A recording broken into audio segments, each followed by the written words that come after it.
When you get knocked down, get back up. My guest today is a single mom of 4 girls, divorced from a 20-year marriage to an alcoholic, and she's made many career turns. You would think if anybody had license to stay down and figure out an easier way, it would be her, but she keeps getting up. I'm Carl White, principal at Mark Advisory Group, which is a healthcare marketing agency, and I'm also the host of PracticeCare. And the mission for both is the same, and that's to help private practice owners stay private. Not only is that what they want, but we believe that care is truly better when it's just you and your doctor and nobody else is secretly whispering in the doctor's ear what their own agenda is, whether it's the hospital, a health system, owners from faraway lands, whoever it may be. When it's just the two of you collaborating on your care, you've got the best chance of success. And my guest today is Dr. Aimee Duffy. She's the owner and operator of Carolina Integrative Medicine, and she's going to talk more about that. But here's what's, I think, way more interesting about her. She's the #1 best-selling author of Normal Doesn't Have Side Effects. She's an award-winning speaker at the Harvard Club of Boston, CNN, Nasdaq, the New York City Bar Association, and the Philadelphia College of Physicians. Dr. Duffy has shared the stage with Martha Stewart, Suzanne Somers, Ice-T, and Dr. Oz, and she's a frequent podcast guest and an expert guest on ABC, NBC, CBS, and Fox Network TV shows. Like I said, she's the founder and medical director, of Carolina Integrative Medicine in Clemson, South Carolina. Dr. Duffy, Aimee, thank you for spending some time on PracticeCare. Absolutely. I'm excited to be here. I have so many questions. I finally kind of wrapped my head around where to begin. And let's start with just kind of a basic one. Tell us, give us the twists and turns kind of at a high level of your, what I call your career journey up until now, because there's a lot in there that's going on, and help us understand it all. Yeah, I mean, there's so much, and I mean, we can go on and on, but this all started really, I was 17 years old. Actually, it started when I was 11 years old. I started babysitting for this family. Even, at 11, I said, I don't think I can babysit yet. I'm not allowed to do that. But she said, well, just come over and play. This baby loves you and you love him, and it can allow me to get some stuff done around the house. So I was kind of mother's helper. That was my first job. But when I was 17, her sister was having baby number 2, and I had developed a really good relationship with this family, and they invited me to be in the delivery room. Wow. And so I'm, 17 years old, senior in high school. It's Thanksgiving night. Lived in Colorado at the time, so I remember it starting to actually snow a little bit that night on my way to the hospital.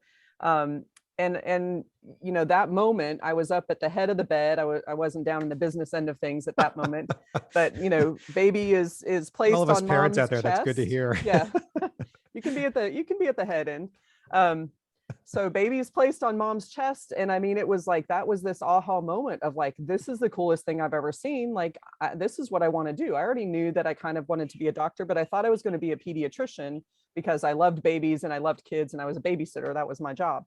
Okay. But really, I saw that moment and I said, I want to deliver babies. This is awesome. So I went to college in Texas. I played softball. I was a big softball player. So I played collegiate softball and worked at a hospital as an ER tech during college. So one of my favorite shifts was the 3 p.m. to 3 a.m. shift on the weekends. Was this fast track. That was the busy time. Okay. Yeah. Friday, Saturday, and Sunday. So did that when I wasn't playing softball. Went to medical school, challenge there, got pregnant my end of second year of medical school, right after getting married, actually in spring break. So you'd think I would have figured out with all your free time what to do with that. But anyway, so got pregnant, cried my eyes out for about a week, and then went into my advisor and said, what am I supposed to do? Like, here I am on this path. Med school is very intense. I don't know how I'm going to do this. And he just looked at me, and one of the awesome, I remember that moment, kind of this older guy, he had a gray beard, and he just looked at me and he said, Aimee, you got plenty of time. Once you enroll in medical school, you have 7 years before you have to graduate. And you're not the first person who sat in this chair and had this challenge. So we'll figure it out. Don't worry about it. And that was probably the best relief, because of course I was excited about, I loved babies, right? Like having my own baby. I remember in high school, my particular high school in our county was the school that had a teen parent program. So they had like a daycare in the basement. And so all these teen moms could go there and still stay in school. And not that they were promoting teen moms by any means, but, I was It's like, a I want to be a reality. teen mom. Like, look at all these kids that have baby, I was kind of joking, but, I was like, I want to have a baby. So this was awesome to be able to be excited about having a baby, but still be able to figure it out. Um, so I went through my third year of medical school, which is probably one of the most taxing because you're in, rotation after rotation after rotation. You're up at 5, you got to be at the hospital at 5 in the morning to pre-round before rounds, and you're up on call, whatnot. So I was pregnant the whole time. Baby was born March of my third year of medical school. And I was on bed rest for 2 weeks because my blood pressure was sky high, trying to, do what I was supposed to do. Right.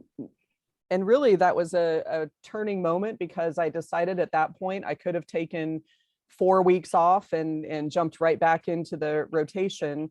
But one, I didn't really want to do that. Two, we weren't sure, what my blood pressure and all that stuff was going to be. And so if I took any more time off, it was going to delay my graduation. And even if I graduated in December, I would have had to wait until the match for the next spring. So I just made a decision to take the whole year off and just be home with baby for a year. And then I would just fill right back in where I left off in, with the next class. And I mean, that was a fabulous decision. I got time with baby. I got a little bit of break because I literally 17 years old, graduated high school, went to college, played softball, med school. I mean, I never took a break. I never took any time off. So, so definitely a challenge though. I mean, you go back and you're right back into the swing of things. Now you have a 1-year-old and you're on call and you're spending the night, at the hospital every 3 nights and trying to study for your tests and figure out childcare. You don't have a whole lot of Yeah. money to put a baby in daycare and whatnot. And my husband at the time did have a job, but just busy. Yeah. And then same thing, went to residency here, had baby number 2, first year of residency, again in March of that first It's like a year. And pattern. so, yeah, you'd think I would learn, I got 4 babies now, but I love them. It's, they were supposed to be here for a reason. So it's all good. Right. But another challenge, I remember at one point in second and third year of residency, I had 4 babysitters. So we live in Clemson, which is a college town. And, I found one person, she had 4 roommates, the 3 of them, 3 roommates. So 4 of them lived in the same apartment. And basically I was like, okay, I need all of you. You guys just figure out your schedule. I need somebody here every day, picking up my kids from daycare at 5 o'clock and being there until one of us got home at 10, 11 o'clock at night or whatever time it was going to be. So, talk about a challenge. I mean, trying to figure out residency and taking care of patients and learning, and then making sure the babies were all okay. So, that started with the challenges there. And then, as you said, I mean, going through that career, 2 more babies came along. But my husband at the time was really an alcoholic. He was probably an alcoholic when I met him. But I pretended that didn't happen, or we, put it under the rug and move forward. And it took Sure. me, again, 20 years to kind of decide that I needed to do something different. But, some of those challenges, I remember holding baby, breastfeeding at night, needing to be at the hospital for a delivery or C-section or something at 7 in the morning. And I'm up at, 2, 3 in the morning trying to hold this crying baby, and he's, passed out on the couch. And so I'm like, I can't hand him the baby. Yeah. And I mean, it's just, there were a lot of challenges there. And, one of the things that happened is I was in this OBGYN office, and I'm kind of switching gears here for a second, but I went into medicine with no clue about the business of medicine. I mean, they don't teach you that at all. Maybe we had a few conversations about it, but really nothing. I mean, for the most part, it was just you'll find your way, you get hired, and you'll figure it Right. out. No Not our conversation problem. about what a partnership is, or how you should negotiate, or how you should manage people. And so I was in a practice for about 4 years as a partner, and that practice was talking to the hospital about getting bought out and going into the hospital system, which is something most practices were doing Right. 12 years ago, and even now.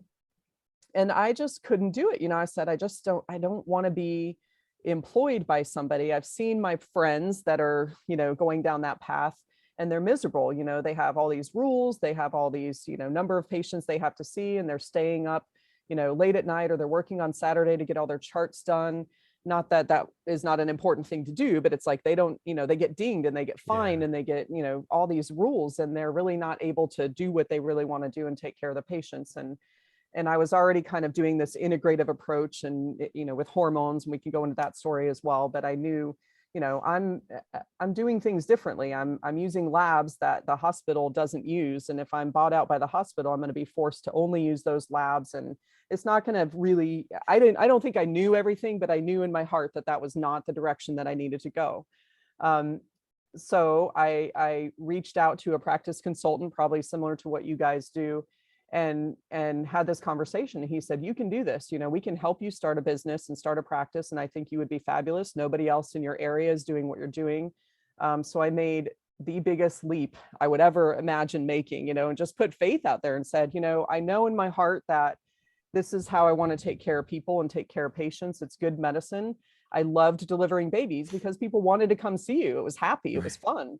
And I didn't want to go into, sick care. And I'm actually family practice trained by trade, but I really loved OB and delivering babies. And so I found the niche where I could do both and deliver the babies. And so, that led me to kind of this integrative approach and women's healthcare and bioidentical hormones. And I knew that that was the path I wanted to be on, and nobody else was doing that here. So I had no idea what I was doing, and just put my faith in this consultant to help me, figure out a way. And so we hired an office manager, and we had a front office staff person, and I had a nurse. And so there were, a team of 4 opening the doors in October of 2011 with this business. And it's been a challenge. It's been fun, but here we are. Here you are. And tell us about the practice today. Like, what do you do? The practice has really evolved over the last 10, 12 years. I originally started as an insurance-based model, thinking, I'm going to be able to, I want to be able to reach as many people as I can, and I'm going to try to stay in the insurance model. And for most of us who do integrative or functional medicine, we realize that, well, really for any kind of medicine, that's not a good model, because they don't reimburse us for the time. And what I found more and more is that, is taking a lot more time to explain. And I say this all the time, the true definition of doctor is actually teacher. And what I found is that I need more time. I can't do this 7 to 10 minutes quick stuff when I'm trying to help the patient really understand why they feel the way they feel and what we need to do different. And so, over the course of the time, years, my appointments went from 20 minutes to 30 minutes to 40 minutes to I need 60 minutes for a new patient, for a consult, or for review of labs when they're coming back. And, you're not getting reimbursed for an hour of your time. Maybe a psychiatrist does, or a neurosurgeon. But for me, I had, but the numbers aren't all that different.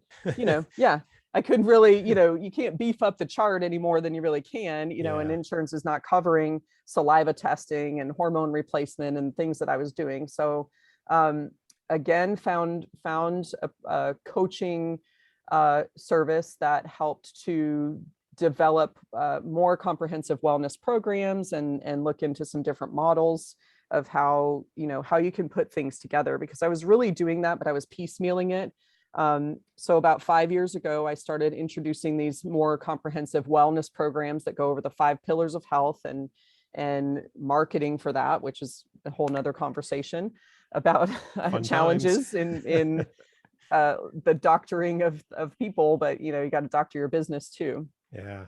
And so making that transition, and so I kept the traditional model for a while, and I introduced these wellness programs. And so that was, really successful actually for a while. And then, the more we got busy, now I have 11 staff members. I had myself, 2 nurse practitioners, 3 nurses, 3 people running the front, an office manager, a health coach. And it was like growing out of the seams. I didn't have enough desks to put people in, and all that was great, but I was still couldn't pay the bills, so it's like, the more patients I had, the more staff I needed, the more appointments I needed, the more I was working. So even though I put these programs in place, they were more successful in terms of patient outcomes, and it did help my revenue, but yet I needed more overhead to help overcome that. And so I did that for about 2 or 3 years. And, still I was like, I thought that this was supposed to bring me more freedom, more time, more, and it definitely brought me more success with my patients, I would say, in that approach. Um, but I really made the decision then to go what you call the direct patient care concierge model and not use insurance anymore. And so all these Yeah. patients that are primary care still or in maintenance after they finish their wellness program, um, that model, I think is probably the model that most doctors that are trying to do this on their own are figuring out. Hmm. And you learn a lot about yourself on the way. It's hard to talk about money. It's hard to recognize what your value is. And here I am with, thousands of hours of experience, becoming an expert in hormones and functional medicine, integrative, spending a lot of my own money on training for that, going to conferences and things, but then not really recognizing that value and getting the compensation for it. Yeah.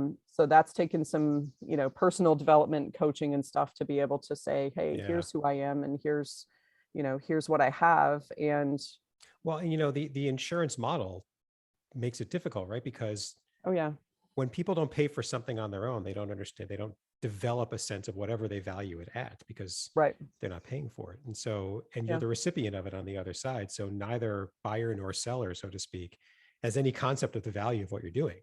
You got Yeah. to grow into it. Like we all have strong opinions about what a box of cereal ought to cost. Nobody has any idea what the true value of a doctor is. Yeah. It's really upside down. Very true. Yeah. And I get a lot of frustrated people who say I spend a lot of money on my insurance, especially the people that are in that 65 gap, Yeah. trying to retire, but not Medicare yet. And, not that Medicare helps us at all. But, they, they're frustrated because they're spending, thousands of dollars, some are, saying, 700 up to, $2,000 a month on their insurance for themselves or their spouse. And so Yeah. they can't connect to, to invest more in their health than what they're already doing. Hmm. And then and then we have this conversation, well, what is that plan that you have helping you do? Yeah. What is it covering for you? And I think it's frustrating because people are stuck in the mindset of what insurance maybe used to do, 10 years ago, 15 years ago. Yeah. And yet, more and more insurance is paying less and less. It's costing more and more. And, like you said, the doctors are not benefiting from it. The patients are certainly not benefiting from it. And that's, I would say, a major struggle is trying to communicate that in this type of practice. Those who recognize it, those who appreciate the hour-long visits now, and see, and I've had some that left me when I changed. Oh, talk about a challenge. I sent a letter, let's see, this was January of 2014, I think. I don't remember, but it's been a while. Hmm. Sent letters in January to 3,000 active patients with this plan. We're going to go to this membership model, and you need to pick which membership level you want. Hmm. And it will be go live by May 1st. You have to be a member in order to be a patient here. So I'm giving you plenty of time. If this is not for you, Yeah. you can find another doctor. We'll send records for free. Ask us if you have questions. And every single patient was a conversation about why I'm doing this and what I'm doing. And that was exhausting for 4 months. And then May 1st, I had 174 patients. About 5%, right? Yeah. I broke up with a lot of people that that year is what I felt like, Yeah. and it was really one of it felt like a breakup. They're like, we love you, but, and I'm like, I love you, but this is what I have to do. And they're like, well, this is what I have to do. And, Yeah. we'll see you later kind of thing. Yeah. And I don't know how many patients I have now, but it's more than 174. Much better now. But that was really hard. I mean, talk about a breaking point, thinking that this is going to be great and you're trying to market it and tell people about it and have those conversations. And I had a lot of tears over that year, probably of is this going to work? Now I have 174 patients and this staff of 11 people. Oh my God. So now you got to start going, okay, I can't cover this overhead with, Yeah. less than 200 patients. I can barely pay my overhead or my salary, Yeah. what I need for myself, my kids, and Right. whatnot. Right. So that was definitely a challenge there. Yeah, you hit a big one. I mean, part of the theme of our episode here is just getting back up. So you took the the payment model of insurance just said, I'm going to blow it up, and Yeah. I'm going to completely walk away and start a completely different type of model that gets rid of all that headache, and gets me treating patients the way I want to treat them. Yeah. I have a client who does direct primary care, and it's the same, a very similar story. It's just, Yeah. I can't make this work the way I need it to work. I'm not giving the kind of care I know I need to give. As long as I stick with insurance, this is the way it's going to be. Got to make a change. Yeah. It's You got to great. do something. And I think you have that faith, those 174 patients, you hear this all the time. I mean, you got to live in gratitude. You got to live in what, what is positive. And so, I had, whatever the math is, 2,800 patients who said no, but I had 174 patients who said, yes, I believe in you. And you really had to focus on them and continue to push. This is the right way to do things. And this is the results that I'm seeing. And they're never, there was so much stress about how am I going to do this? How am I going to make this work? But I never had the question, this isn't going to work. I never had the thought process that I'm going to go back. I can go back. What am I going to do? It's like, oh, well, what's your backup plan? You're going to go work at urgent care or, do some shifts at the hospital or something like that. That was never an option for me. That's not, I couldn't do it. You burned the boats. Yeah. Yeah. So, I don't know, it was just, and I think there's something deep down that somebody felt that, people felt that passion. They felt that need that I had to take care of patients the way that I saw, best for them and for me. You got to take care of yourself. That's one of the, one of the things you learn. And you were asking me earlier about one of my quotes, and this just popped in my head, so we're going there now. Is the Miracle Morning, not doctor, but Hal Elrod wrote The Miracle Morning and the Miracle Equation, sold, 1 million copies. And I saw him speak at Carnegie Hall when I was there. And he has this quote that says, you owe it to those you love to be at the best potential that you can be, so you can help them be at their best potential. And I think about that with my kids for sure, but I also think about that for my patients, for my staff. If I'm a stressed out, wigged out crazy person at work, I'm not going to be at my best potential to take care of my patients.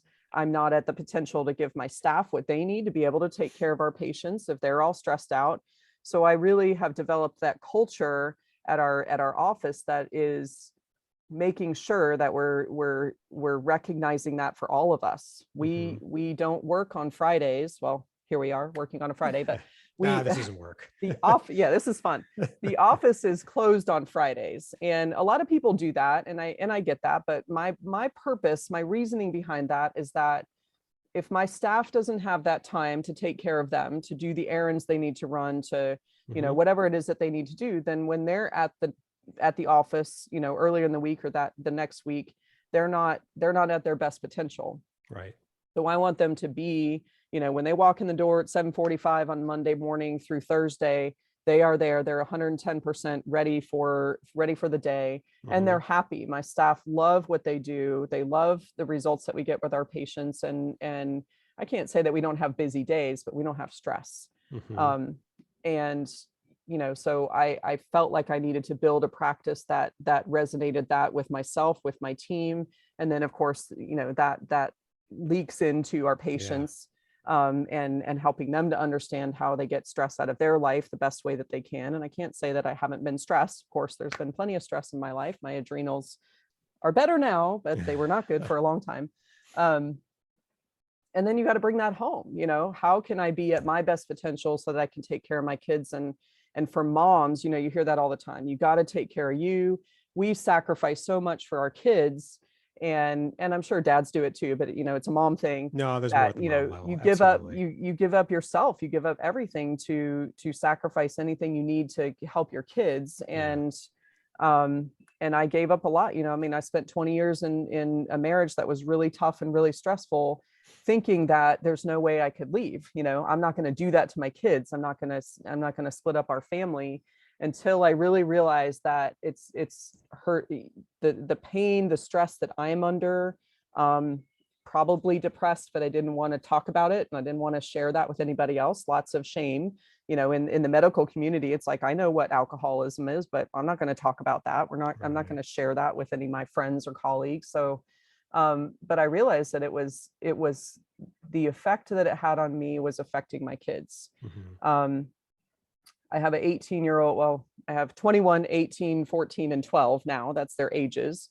The 18-year-old is about to graduate next week from high school, but when she was 14, she came to me one Wednesday morning with tears in her eyes as I'm getting ready for work, and lifted up her shirt and showed me that she had been cutting all night long on her stomach. Oh my God. And she came in and said, I can't do this anymore, Mom, I need help. And, of course, I'm now crying my eyes out. I'm, go into doctor mode to make sure this blood is, controlled. It was bloody, but not like actively bleeding, but it just, I mean, you see that in anybody, but especially your kid. And you're like, what do I do? What do I do? So, I'm immediately making arrangements, this while we were separated. So I was at home with all 4 of my kids at the time, making arrangements for somebody else to take other kids to school. And, I'm calling my office saying, cancel everybody. I've got an emergency. I got to go. So took her to the ER, and probably one of the most heartbreaking experiences I have ever had in my life is when, she kept saying over and over that she wanted to die. She wants to die. She can't do this anymore. And it, when, as a medical professional, you have a patient that says that, and you're like, okay, well, off you go. You're going to be hospitalized until you can stop saying those words. And as a pediatric hospital, there's only certain places that you can go. And so they, unfortunately, where we were in the upstate of South Carolina, they didn't have any beds. And so she had to go to Columbia, which is about 2 hours away. And I get it. I've been in that system before. You don't know how volatile this person is and where they are. At that time, I knew this is my kid and she wasn't going to do anything to herself at that moment. She didn't have anything to do it with. She was more in her head. But they had to put her in soft restraints, handcuffs that, were like Velcro that went around her arms, and escorted out from the hospital room to a police car, with a police officer put in the back of the car, and she was driven away from me. Oh my God. To this mental health facility 2 hours away.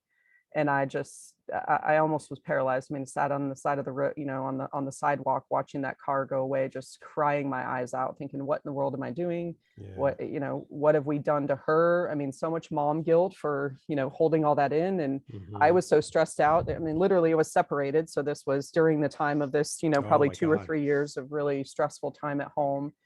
And I just thought, I have to change me to make sure that I'm there for them, because they're holding all this in, they're seeing my stress. She never told me. I had no idea that she was feeling any of these things. And that might be normal for the 14-year-old at that time too, but I really held a lot of that in for, what do you do? And so of course I'm, on the road 2 hour, I went home, got all her stuff, what is she going to need? And, she's 14, but she still got stuffed animals, and, bring her brush and her toothbrush and her clothes and whatever, and drove 2 hours and walked in the door and said, here I am, I'm here to see my daughter.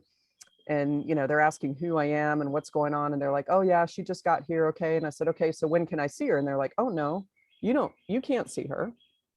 And I had no idea, there was no conversation. There was only, she's going to go to this place, but there was no conversation about anything else really. So I had no idea. They walked in, this was a Wednesday. They said the next visiting hours are Sunday from 2 to 4. Here's the phone number. You can call her during the hours of 7 to 8 p.m. every night. You can make a phone call and, you can talk to her, but she only gets one phone call. So, she can't, if it's you or it's her dad or whatever, I mean, it's like jail. I mean, she literally went to jail. And so, okay, I'm like crying my eyes out again, and I'm handing them there. I'm like, okay, well, at least can you give her all her stuff? And they're going through this bag that I brought, and they hand me back the stuffed animal. She can't have that. They hand me her brush. She can't have that. We'll give her a comb. I mean, it was like handed her sweatpants and underwear, basically, is all that she got, from home from us. And I knew, I'm sitting in the parking lot, supposed to be driving away now on Wednesday, can't see my kid till Sunday. No idea if she's okay in there. What's it like? Is she terrified? She left in a police car. Awful. Absolutely awful. Wow. Oh my God. And then you got to go home to your other kids, and how do I explain this to whatever the ages they were at that time, little kids, and managing it, by myself, basically, because my husband at the time, we were separated. He knew about it. He was involved, and we're on the phone and stuff like that, but I didn't have that, support. Give me a hug, hold me, what are we going to do with our kids and our family? And, that was a tough time. Wow. I thank you for sharing that. That's a very you got to share the stories you don't want to share. That's something that I've learned probably over the last 6 months to 12 to a year. These stories you hold inside that you think, oh, I can't tell anybody that. Those are the ones that are breaking you. Yeah. And it's not the first time I've told that story. Wow. I'm always 100% wrong on those things. Everything I think is I got to keep that in, or I can't be that way. Actually, you can be you should be that way. I really appreciate it. It makes you real. Yeah. I mean, you've lived out the what I said at the beginning, which is, get back up when whatever it is knocks you down. There's a lot of other questions I could ask you, but one question that I was asked at sort of at the end of an interview is, so somebody is not, obviously, whether or not they're living through the specific situations that you have or not, but they're in a tough situation. They've got their own practice, and things are hard. What are one or two tangible things you would tell them? And one thing that came to my mind as you were talking, it's not the most tangible thing, but I think it's really important, is you seem to have found what I call a true north. There's like some place you're always looking toward to say, I'm not, my true north is over there. It's to the left, and I'm kind of going to the right now, but I know where it is. And I know I'm not on that path. I must get myself back on that path. So it's fine, for listeners out there, God, whether you're a practice owner or not, find your true north. Yeah. Put words to it. Well, and I think, and sometimes you don't know what that is. Recently it's kind of like, I don't know what's out there, but I know that's where I want to go, and I can't tangibly write it on a piece of paper. I did an exercise recently where you start writing your own movie script, as if you're telling a story, and it might be 2 years from now, 5 years from now, 10 years from now, and you're writing a script of what do you see, and how does your life look, and what are you doing, and where do you wake up? You've had that perfect day exercise. People have done that before. And those are good, but again, it's kind of like, it's so far out there that it's, how do you wake up today and get you to that place? But having a mentor, having a coach, having somebody who's done it before. And again, that's why I am enjoying interviews like this, because I want people to know that you can pass through this stuff, and we're out here to help you. And I think if I didn't have a vision that there was another doctor that's doing what I do, I have a really good friend, and she's I always say she's like 5 years ahead of me. Like, her youngest son just graduated from high school, and my youngest is 12. So, and I feel like that's the same with her practice. She's been through similar, struggles and trials, and our practices are very similar to each other. She's in North Carolina, and we talk all the time. And, I'm like, what did you do here? What did you do about this? What do you do? And she's developing a coaching program for herself. And I see myself doing that someday. I don't know how that's going to look, but I'm like involved in patient care. I love what I do, but I want the more impact we can have on more people, because one-to-one patient care is great, and I love that interaction with my patients, but I'm going to touch more lives if I can teach other people how to do what I do. And anyway, and answering your question in a short way is find a mentor, find a coach, find somebody who's done it before that can help you. Because you don't have to reinvent the wheel. It's out there. There are plenty of us that are figuring it out and doing it. So that's number one. And then number two, there's a book called The Gap in the Game by Dan Sullivan. And he writes the story about a rugby team, and they were awful. Like they were like last in their league every year as a collegiate rugby team, not rugby, rowing. I'm sorry, rowing team. So they're, talking about boating, rowing team. And, so the beginning of the next season, he said, okay, the one thing that we're going to do different this year is that every decision that we make, you have to ask yourself, is this going to make our boat go faster? And that's whether you're on the lake or whether you're, you're at a restaurant or you're thinking about going out on a Friday night. Is this going to make your boat go faster? And that really has resonated with me because, every day you wake up and you say, is this, what can I do today that's going to make my boat go faster? Yeah. And, or is this thing that I'm doing, whether it's, I don't feel like working today or whatever the case is, I don't know. Yeah. You can do something in your practice that's busy, but it's not getting you anywhere. I can Right. spend hours answering emails and messages. Not that those things aren't important, but if that's all I do is put out fires, basically, then my boat's not going anywhere. It's spinning around in Right. circles. Right.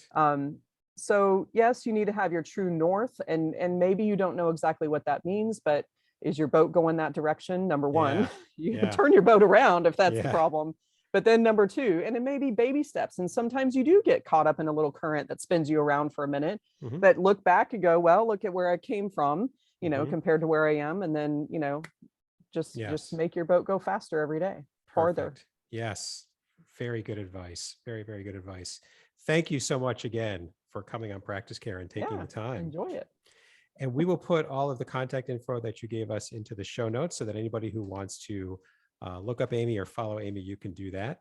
And just a couple of other points before we wrap up. First, if you've had an experience on the business side of your practice, or you've got an experience that you think other private practice owners would benefit from, we want you to come on PracticeCare and tell the world about it. And in the show notes, there's a link where you can fill out a quick form and tell us what your story is so that we can get you scheduled as soon as possible. And lastly, if you haven't done so already, please subscribe to PracticeCare on Apple Podcasts or wherever you listen to your podcasts. Thanks very much. And until next time.